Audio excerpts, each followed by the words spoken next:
కడపలో సరైన మౌలిక సదుపాయాలు లేక ప్రజలు తీవ్ర ఇబ్బందులు పడుతున్నారని కాంగ్రెస్ నేత మాజీ డిప్యూటీ మేయర్ అరిఫుల్లా తీవ్రస్థాయిలో ధ్వజమెత్తారు. కడప నగరంలోని మాసాపేట సర్కిల్, మాచుపల్లి బస్టాండ్, గౌస్ నగర్ వద్ద ఉన్న కాలువలను పరిశీలించారు. ఈ సందర్భంగా ఆయన మాట్లాడుతూ అభివృద్ధి పేరుతో మున్సిపల్ అధికారులు నిర్లక్ష్యం వహించడం దారుణమని అన్నారు. పెద్ద పెద్ద కాలువలు తోడేసి అలాగే వదిలేయడం ఎంతవరకు సమంజసమని అన్నారు. వెంటనే మున్సిపాలిటీ అధికారులు స్పందించి తక్షణమే మరమ్మతుల పనులు చేపట్టాలని ఆయన కోరారు. రేపు మండలంలోనే ఇవన్నీ ఇబ్బందులన్నీ తొలగించి మీరు వర్క్ స్టార్ట్ చేస్తే బాగుంటుంది. లేదా ప్రజలందరూ ఆఫీస్ కాడికి వచ్చి ధర్నా చేస్తాం ఫస్ట్. దాని తర్వాత మీ ఏం చేయాలా ఏం చేయాలనేది మా చేతిలో ఉండదు, ప్రజల చేతిలో ఉంటుంది. మీరు ఆలోచించుకొని ఈ మశానాన్ని కూడా చెప్పాను మీకు.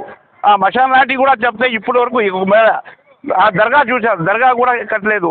ఈ కల్వర్ట్ ఇన్ని రోడ్స్ ఉన్నాయి. ఈ రోడ్స్కి మెయిన్ రోడ్స్కి ఒక్క రోడ్డు కూడా కల్వర్ట్ వేసుకొని దానికి లింక్ చేయలేదు. అవన్నీ ఏమండి ఎందుకు చేయలేదు? బాగా ఉంటాయి, అన్నీ బాగుంటాయి కదా. ఈ కల్వాలు వచ్చాయి, ఎందుకు చేయలేదు లింకు? అది లింకు చేస్తే 10 వీధులు తిరిగి రావాల్సిన అవసరం లేదు కదా. మీకు తెలియదు కాదు, మీ ఇంటి వరకు మీ ఆఫీస్ వరకు పోయే రోడ్లు బాగా ఉంటే సరిపోతుందా? రేపు మేము కార్పొరేషన్ కాడ వచ్చి తొగుదాం, మీ ఇంటి కాడ తొగుదాం. మీరు లోపల ఎట్లా పోతారండి? ఎట్లా పోతారు చెప్పండి? మీరు అందరూ మీలాంటే కదా. మీరు కలెక్టర్ అయితే ఏమి, ఎస్పీ అయితే ఏమి, రాజకీయ నాయకులు అయితే ఏమి, కలెక్టర్ గారు అయితే ఏమి, చూడండి